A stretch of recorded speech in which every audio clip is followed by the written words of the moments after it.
Welcome to Parts 3.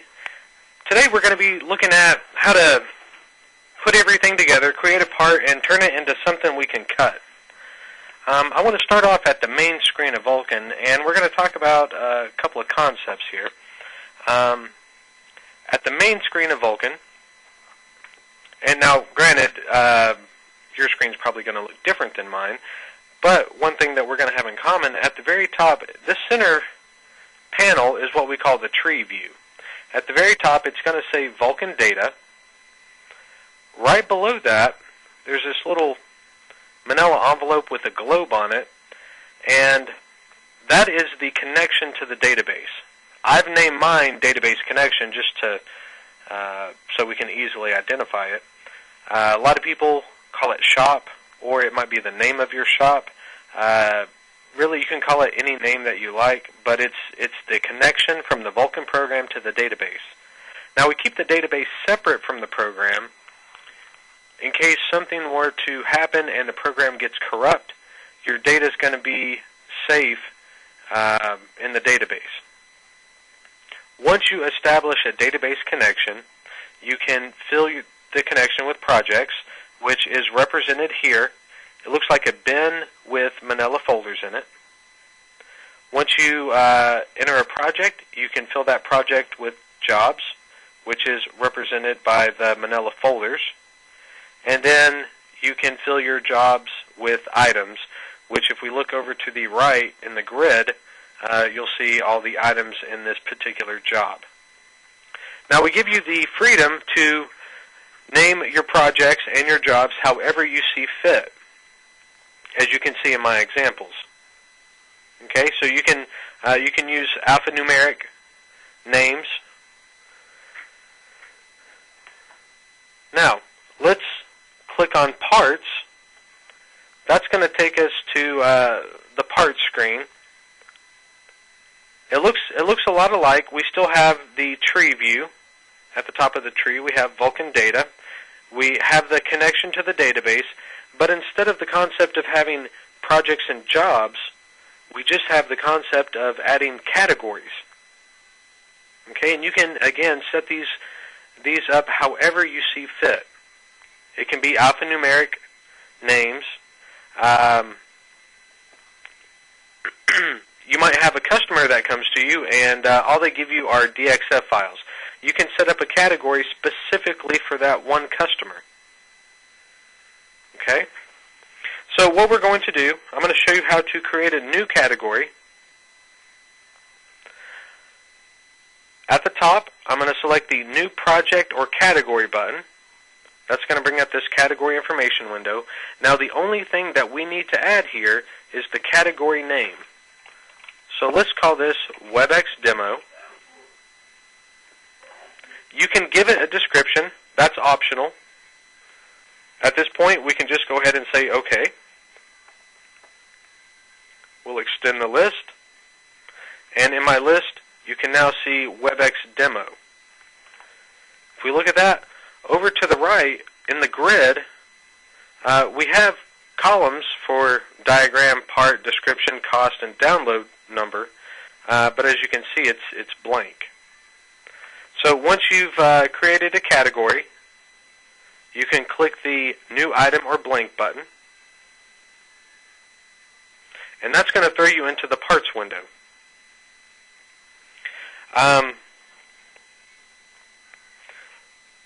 The first thing you need to decide when creating a new part is what size is that part going to be. Let's say we're going to make a 25 by 25 square.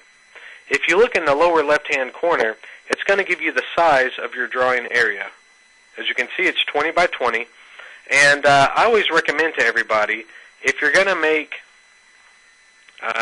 create a part, you want to put your drawing size to be a little larger than the part. So if we're going to make a 25 by 25 square, I would set my drawing size to a 30 by 30.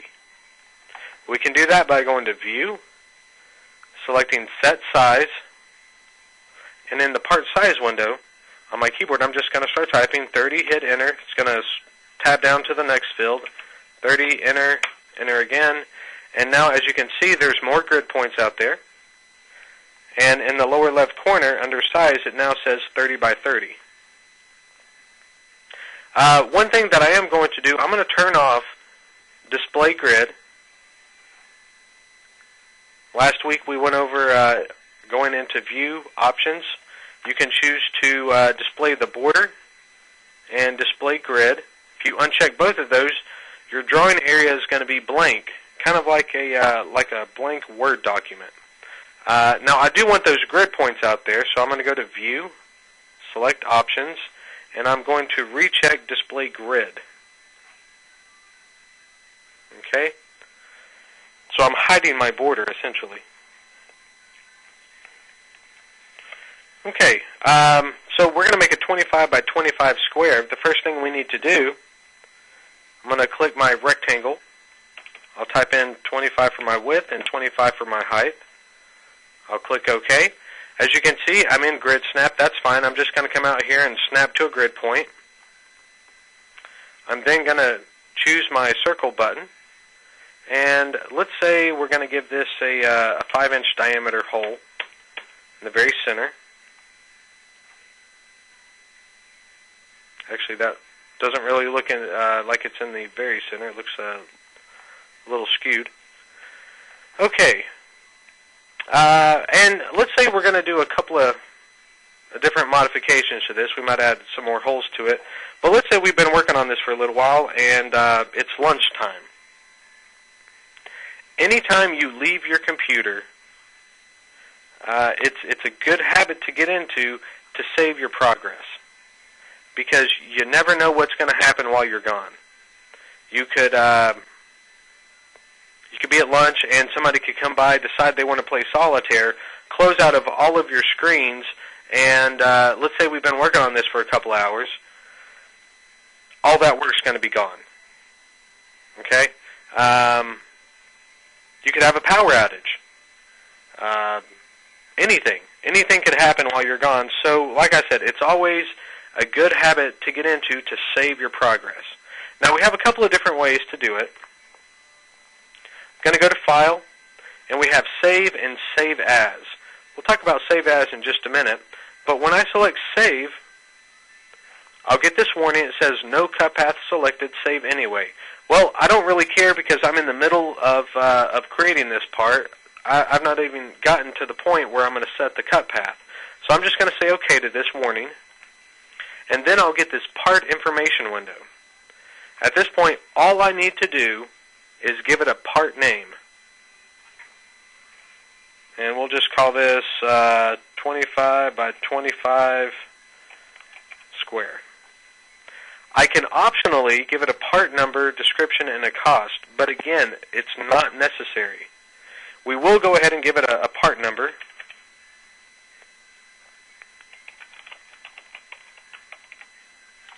And we'll give it a cost. I'll say OK to this. Now, once that window goes away, we can close out of parts. And now, before nothing was showing up on our grid, we have a thumbnail of our progress so far. We've got the part name, the description that I assigned it, the cost that I gave it, and we also have this DL number. Okay, it says it's 356. If we've set the cut path, which we haven't at this point, but if we've set the cut path, we can go out to our controller, tell it we want to download a part. It's going to ask for a DL number. We type in the DL number, and it's going to burn out one of these parts. Now, if you wanted to burn multiple parts, you're going to have to add that to a job, but we're going to go over that in just a little while. Okay, so let's say we've been at lunch, we've come back, we've saved our part, we come back, we open up our screen. All you have to do to get back into the parts program is double-click on the thumbnail. It's going to put you back exactly where you were at. Okay, so again, I cannot stress enough how important it is to save your progress. You know, even if you're not going to be away from your computer, if let's say you've been working on something for 30 minutes or maybe an hour, go ahead and save your progress. Okay, because again, Something could happen if the power just flickered. All that work's going to be gone. Okay, so it's just a good thing to get in the habit of saving your progress. Okay, so let's talk about the save as function. I like to use the save as function as kind of like for templates. Okay, so we've got this part right here, and let's say that this is going to be the base for 3 other types of parts. The only thing that those 3 have in common is the perimeter and the placement of this center hole. Okay, so we'll go to Edit, Fill It, and we'll give this a 3-inch radius. Let's say we're going to radius these corners, and that's going to be 1 part. I can go to File. I'm going to select Save As.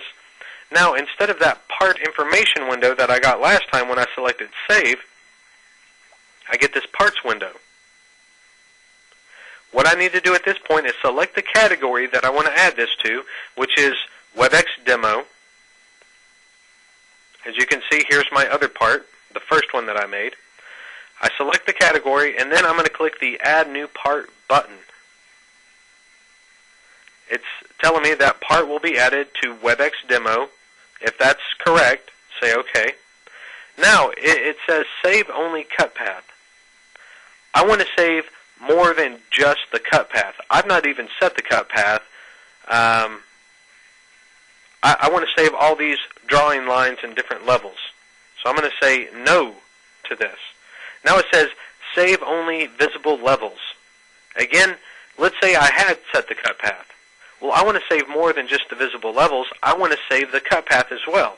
So generally for these 2 questions, I tell everybody to go ahead and say no to it, unless there's some special case.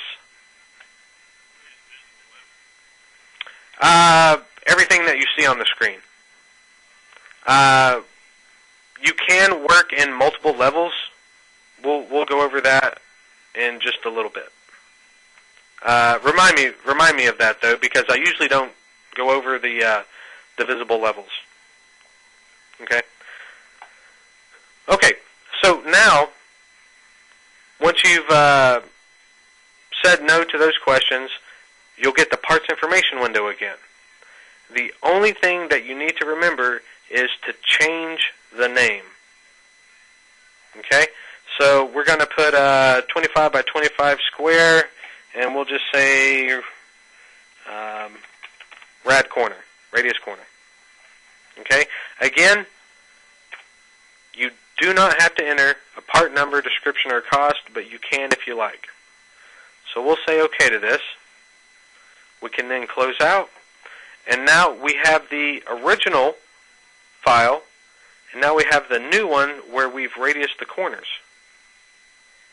Okay? So again, like I said, I like to use it as a template. So let's go back into the original one, and let's say we're gonna do another one, but this time we'll chamfer the corners. Go to File, Save As, select the category, click Add New Part. Yes, we want to add it to this part. I'm going to say no to both of these questions, and again, remember, all you have to do is change the names.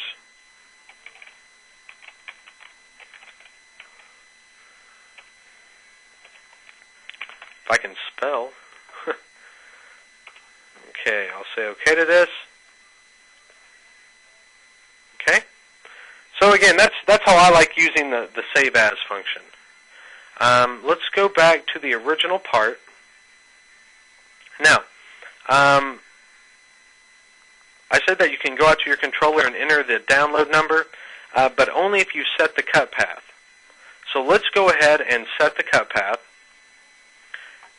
Now, when setting the cut path, you always want to let the program try to figure it out. Okay?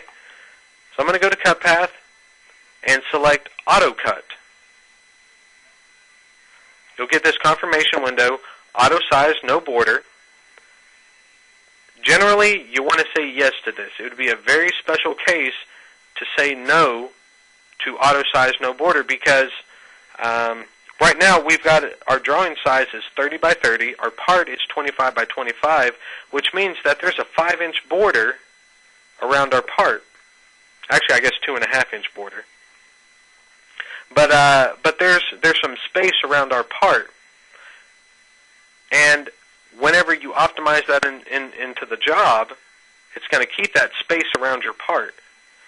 Well, if you're familiar with the setup, the shop setup under metal, there's a part spacing. Usually that's set to 1/4 inch, and so you don't need this space, this empty space around your part. So, like I said, generally you want to say yes to auto size no border. Okay, as you see, it's going to bring that to full screen, and now if we look in the lower left-hand corner, the size of our part is 25 by 25. Next, in the AutoCut settings window, it's going to ask you if you use kerf, if your controller uses kerf. That is actually a controller by controller issue, so we'll talk about that in just a little while. I'm going to say OK to this. And as you can see, it's turned my black lines blue. If you're not familiar with what that color means, you can always go to View, select Options, click on the Colors tab, and right now we're working under Cut Sequence Shapes. And as you can see, that blue color is telling us Cutter No Kerf. Okay? Now, after the program figures out the cut path, I always suggest you review that cut path. Make sure that it's going to cut out the way you want it to cut out. Now in this case, we've got a part with a hole in it. So, as a rule of thumb, you want to cut your holes first and your perimeter last. The reason being is, if we were to cut our perimeter first, whenever the part gets cut from the sheet, it's going to detach, and when it drops, it might shift just a little bit, and the placement of our hole might be off a little. Okay, so again, you want to cut your holes first and your perimeter last. Now, I don't know if you were paying attention, but when I drew this, I drew the perimeter first and the hole last. Okay, but that shouldn't matter. So let's go to Cut Path and select Review. Okay, as you can see, it's cutting our hole first and our perimeter last. Once your cut path is successful, all you need to do is go to File and click Save. Okay? Now, notice when I click Save, nothing happened. I did not get that part information window again. The reason for that is, what it's doing, it's just overwriting the existing file. You've already created that file, you've already saved it, you've given it a name, so now what it's doing, it's just it's adding the cut path to that file, and it's resaving it. Okay? So let's close out of here. Now, in my my WebEx demo job, as you can see, I've just got 3 parts. I want you to keep in mind, the only one that I've set the cut path for is the 25 by 25 square, the first one that we created. Now, like I was saying earlier, we can go out to our controller, tell it we want to download a part. It's going to ask us for a DL number, and it will burn out one at a time. Of these 3, it's only going to burn out download number 356, because that's the only one we've set the cut path. If you want to burn out more than one, you'll have to add that to a job. So let's click on the Fittings button, and let's find an empty job here. Okay, once you've got a job, click New Item or Blank, and this blue book is our parts book. I've copied it to my user screen. If you have not, you can go to Special, and the blue book is down at the bottom. If you would like to copy that to your user screen, right-click with your mouse and click the Copy to User Screen option. Okay? All you have to do to go into the book is just double-click on it with your mouse. And as you can see at the top of this panel, it says Part Data. You've got the database connection and all of the categories within Parts. This is our WebEx demo category that we created. And once we extend the menu, you can see all of the parts that we've created. Now again, remember, the first one is the only one that we've set the cut path to. So if you have not set the cut path on one, when you select it, you're going to get this error message. It says, part has not been sequenced. All that's telling you is it has no cut path. Go back into Parts and set a cut path. It doesn't know what to do with this. Okay? To the program, it's just a bunch of garbage. Okay? Once you've set a cut path, for one thing, you're not going to get the error message. But another thing, it's going to display the part. It's going to give, like a little sample. It's going to give you a preview of what the part's supposed to look like. At this point, you can tell it what type of metal, what gauge. You can give it a quantity. Say we want 15 of them. We'll say OK to this. We can then close out of this window. We'll process our job. Go into Sheet Review.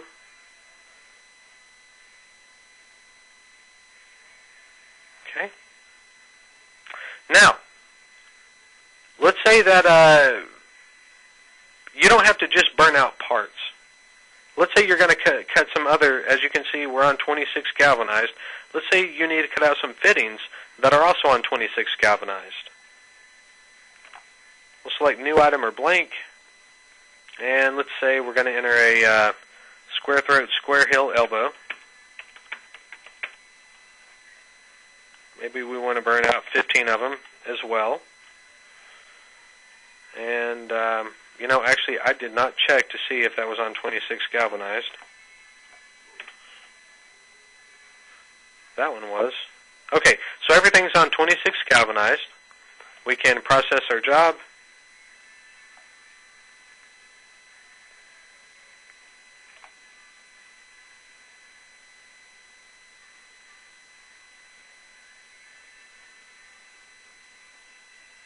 Once that's done, we'll go into Sheet Review. As you can see, it's nesting our parts with our fittings.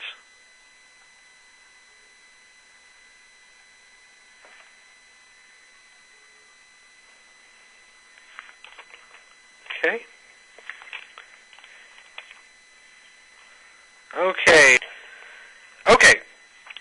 Next, what I want to talk about is the concept of adding lead-ins and also kerf.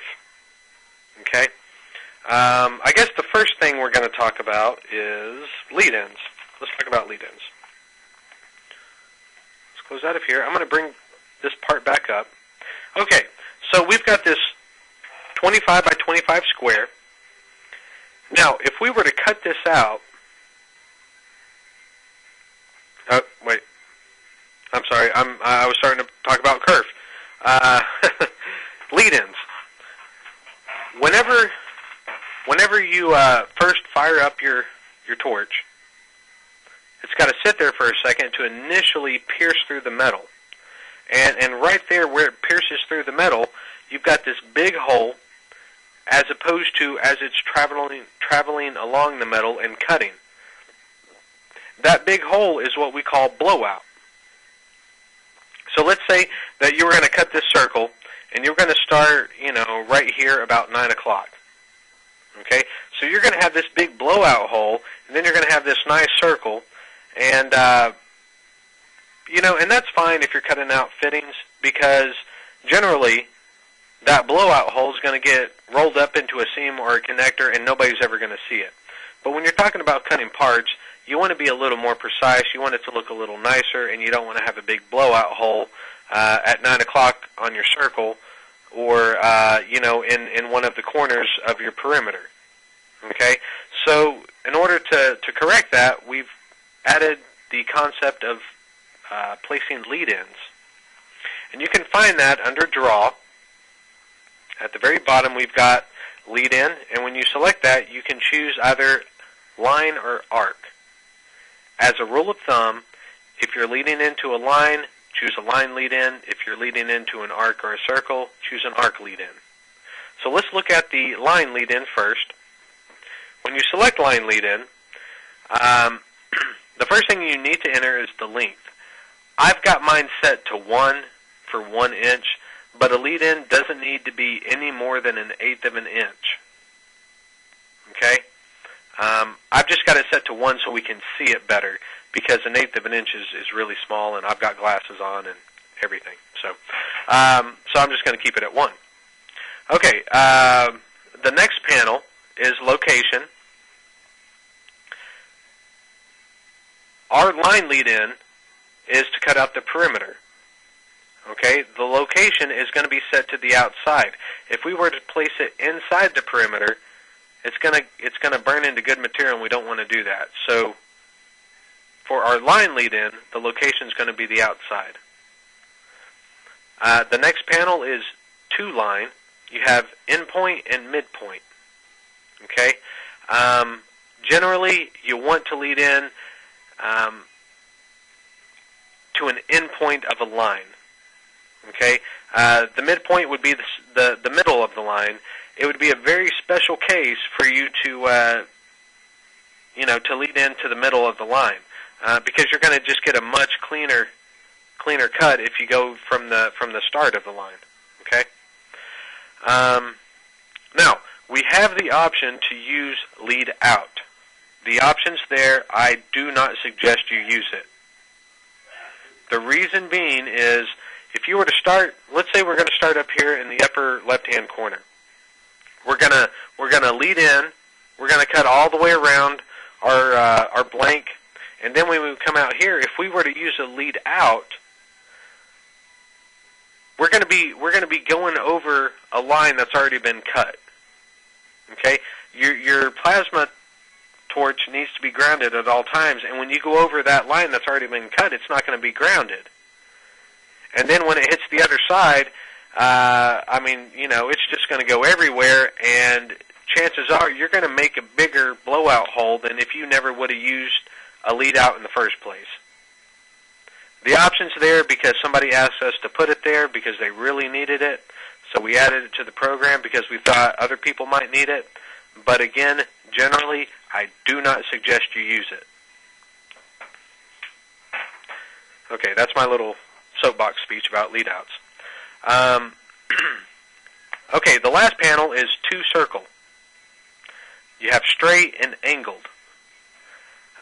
If for some odd reason you need to go into a line at an angle, you've got the choice to select angle. Like if you were to maybe go in at a midpoint, you don't want to go in at 90 degrees and then turn. So you can select angles, maybe come in at 45 or 22.5 degrees, and then go straight. Okay, I'm just going to leave mine set at straight. So we'll say OK to this, and now I'm going to zoom into this corner here. The lead-in dictates the start and the direction of the cut. Okay, so you need to be very aware of how you place your lead-in line. And that really gets more into kerf, which we'll talk about later. Okay, but let's say for this we want to cut clockwise. Okay, so what I would want to do, I would want to click the top left, or the top line, the left side of the top line. Okay, so my line's going to start here, and it's going to be going in a clockwise direction. Let me hit escape to undo that. Now, if I were to just come up here and just kind of just click in the corner, okay, as you see, it's placing my my lead-in line on the left vertical line, and now I'm going to be going counterclockwise. Okay, you can't just click on the top, the right side of the top line, because again, you're going to be going counterclockwise. Okay, so you always want to be aware of how you place those lead-ins, because they will dictate the start and the direction of your cut. Okay, let's talk about arc lead-ins. Let's go to Draw, select Lead-In, and select Arc. Again, the lead-in line doesn't need to be any more than 1/8 of an inch. On this one, as you see, I've got it set to 1/2 inch just so we can see it better. You've got circle angle. Right now, it's set for 90. Imagine this was a clock face. We went over this last week, but 3 o'clock is 0 degrees, 12 o'clock is 90, 9 o'clock is 180, and 6 o'clock is 270 degrees. Okay, so as we can see, my arc lead-in should be placed at 12 o'clock. Again, we have used lead out, but I do not suggest you use it, all for the same reasons we talked about earlier. We have same size circles and all circles. We'll look at these in just a minute. The location panel, we have outside and inside. For this one, we're going to place it on the inside, because if we were to place it outside of the hole, again, it's going to burn good material, and we don't want to do that. So I'll say OK. Now, one thing that we're looking for is for it to be placed at 12 o'clock. It doesn't matter. You don't have to click at 12. You can click anywhere on the circle. It's going to place it at 12 o'clock. So let's add a couple more holes out here. We'll add some 2-inch holes and maybe just some odd size holes. I'm going to delete the arc lead-in that we've placed. Go back to Draw, Lead-In, Arc. This time we're going to say same size circles.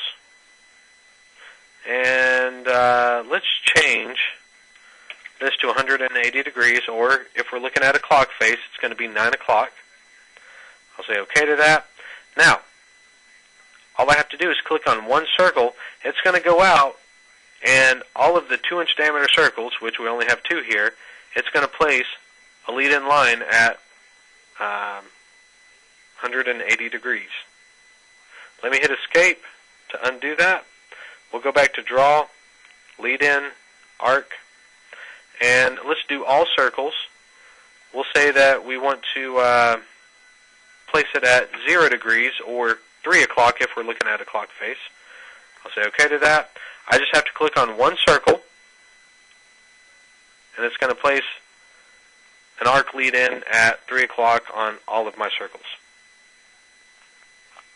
Okay, one other little kind of quick thing here. Let's go back to arc lead-in. If we were to leave our radius at 0, let's say this is going to be 270 degrees, or 6 o'clock. We'll say all circles. Say OK to that, and I'm just going to click one circle. Now, what it's doing when you leave your radius at 0, it's taking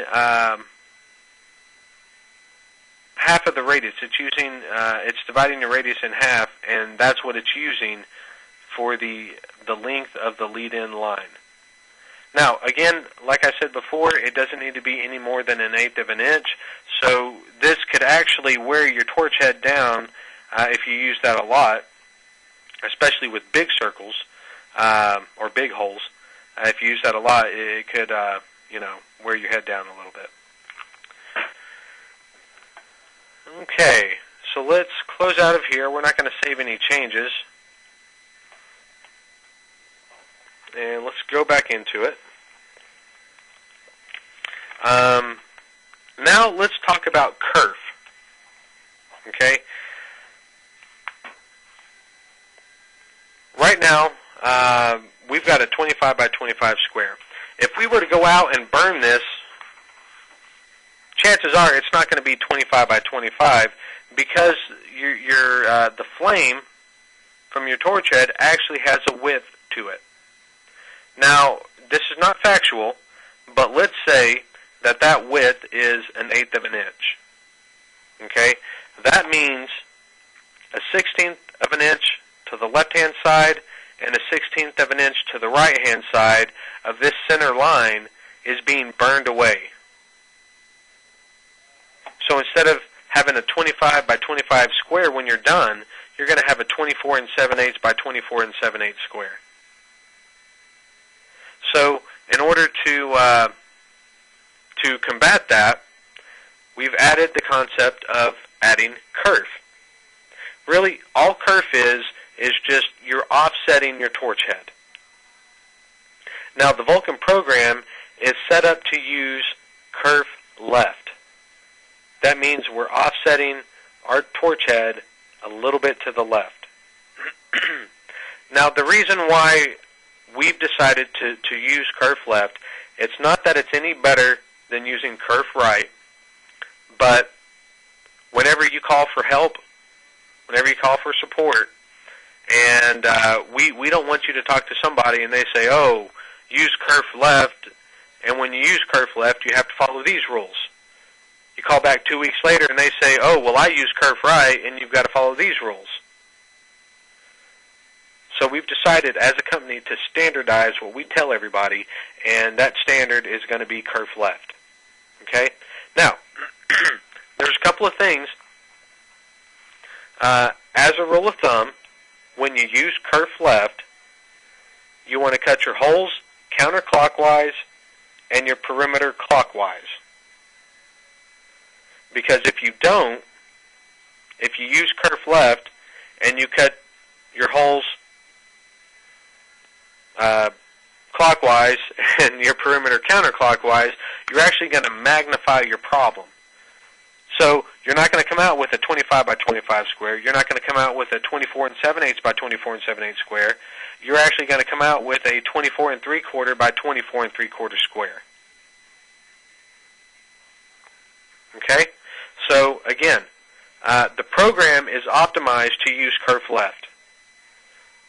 When you use kerf left, you want to cut your holes clockwise, and counterclockwise and your perimeter clockwise. Okay, so let's go to cut path and hit review. It's cutting our hole counterclockwise and our perimeter clockwise. Okay, that's because the program's automatically set up to use kerf left.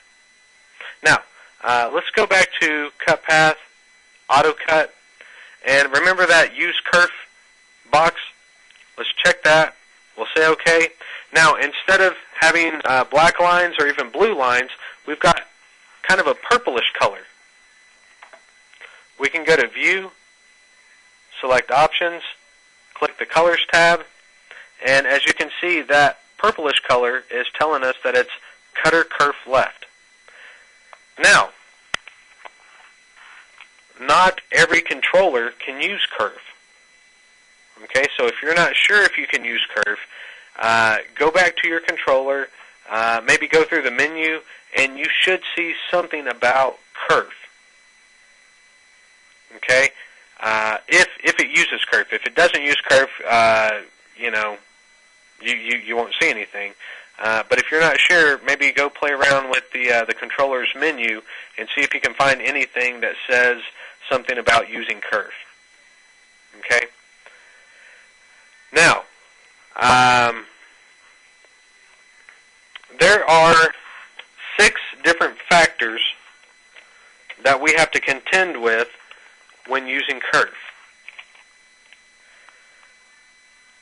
The speed at which you're cutting, the material that you're cutting, the gauge of the material, the torch head life, the condition of the torch head, and also the amperage at which you're cutting. Okay, all 6 of those factors play in using kerf. So earlier when I said that the kerf amount, let's say it was 1/8 of an inch, that is a fictitious number. Okay, I cannot give you one number that will blanketly say this is what kerf needs to be set to, because of all 6 of those factors. The Vulcan program only knows half of the equation. We know, and that's, if it's programmed right, and you can always change that at your controller. We know the speed, the material, and the gauge. We have no idea about the life and the condition of the torch head, nor the amperage at which you're cutting. Okay? Because of that, the Vulcan program does not specify kerf. It only tells the controller to yes, use kerf, or no, do not use kerf. Kerf is specified at the controller.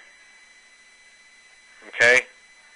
I get a lot of people asking me, well, I check kerf, but it's not doing anything. And that's because they haven't gone into their controller. It's either A, the controller doesn't use kerf, or they've not gone into the controller and told it how much to offset the torch head. Okay, so that's done at the controller.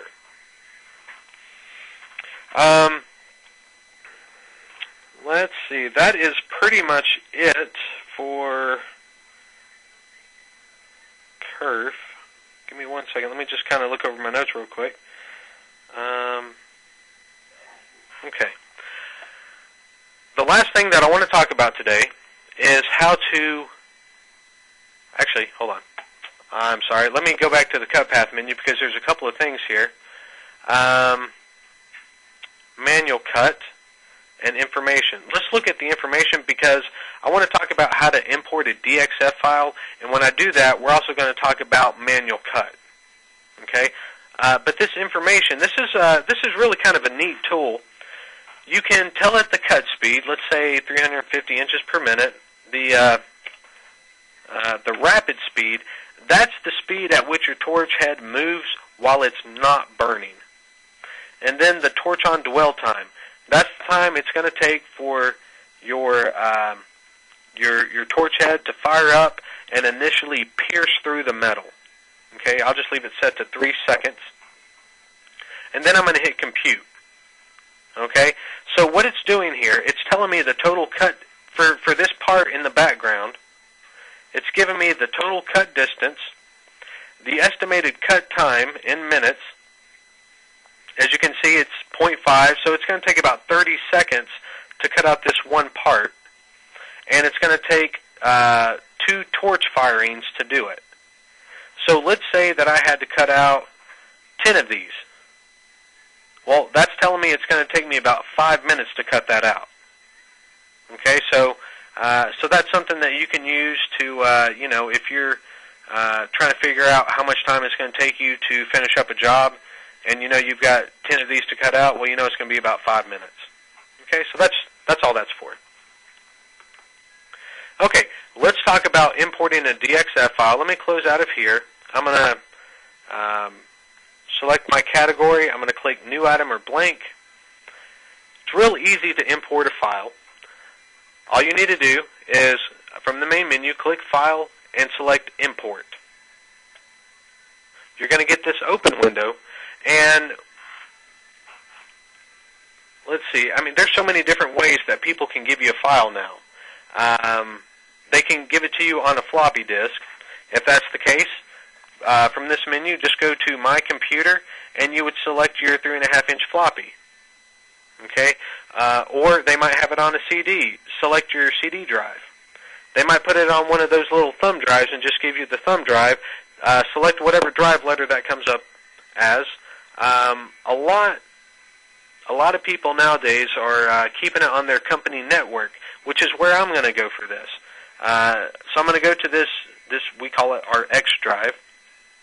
And I've got a folder here for DXF files and Vulcan 6 DXF. Actually, let's go into our part file. because there's something in here that I would Dopey right here.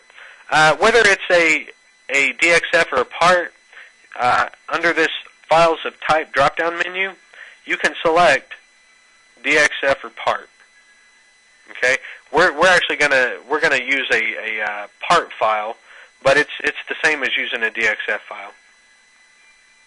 I'll say OK, and here is Dopey. Now,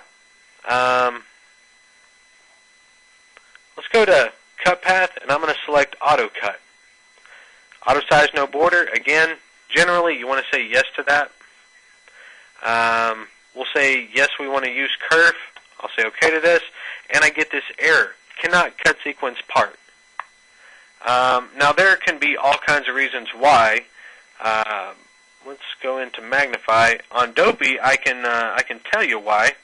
As you can see, we've got lines that are overlapping each other all over the place, and the program knows not to do that because it doesn't want to burn out that torch head. It doesn't want to blow it out. So, so we programmed it to not allow us to do this. Now, if you don't care and you just really want to do it, you can always use manual cut. Go to Cut Path and select Manual Cut, and you'll get this confirmation window. It says automatically continue cut path after selection. We're going to say no to this just so I can show you what it does. Now, when you select Manual Cut, you dictate how to cut. I mean, you dictate where it starts. After it finishes one line, you tell it which line to go to next. It's going to do everything exactly how you tell it to do. Another thing that I want to point out, these three icons up here, these are Kerf icons. Usually these are grayed out. But when you select Manual Cut, it enables those. Okay? Again, by default, it's going to select Kerf left. You can choose Kerf off, or you can choose Kerf right. This is the only place you can choose Kerf right, when you go to Manual Cut. Okay? We're just going to go ahead and keep it at Kerf left, though. So let's say we want to start up here. I'm just going to click on this line. As you see, it's got the whole line. After it cuts this line, I want to come down here, and I want to start right here. Now, it didn't get the entire line. It just got up to this point. So let me click again. Let me zoom in, because it's just getting a little bit of the line at a time. It's not automatically selecting the next line. Okay? So let's go back to Cut Path, Manual Cut, and now at this confirmation window, when it says automatically continue cut path after selection, this time I'm going to choose yes. We'll zoom in again. And again, I'm going to start up here. It's going to get the entire line right there. I want to start right here. Now, notice it's automatically continuing my selection until it gets to the end of the line. Okay, so that's what that option does. After it's done here, I want it to come up and cut this line. We'll then maybe do his jaw, and we'll do a smile after that. And that is going to be it. Now, I mean, I could keep on going, but I just want to kind of show you how it. Let's go to Cut Path and Review. Like I said, you dictate exactly how it cuts. So let's go to Review, and let's make sure that it cuts exactly how we selected.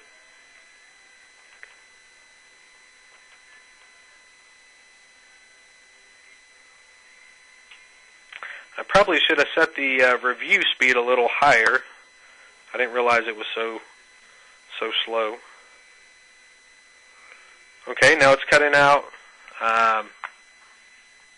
his jaw, and then it should go to his smile. So that's exactly how we selected. That's basically it for Manual Cut.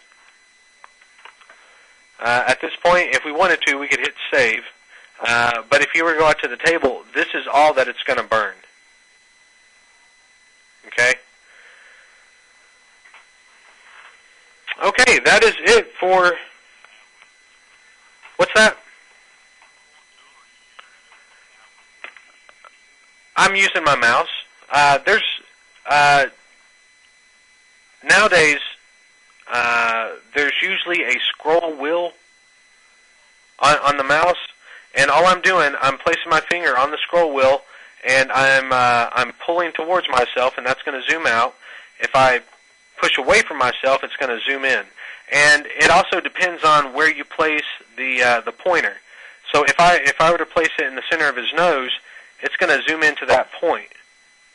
Okay, but if I were to place it, over to the right side of the screen, it's going to zoom out, dragging him to the right. Okay. Okay, let's close out of here. Okay, that is it for Parts 3.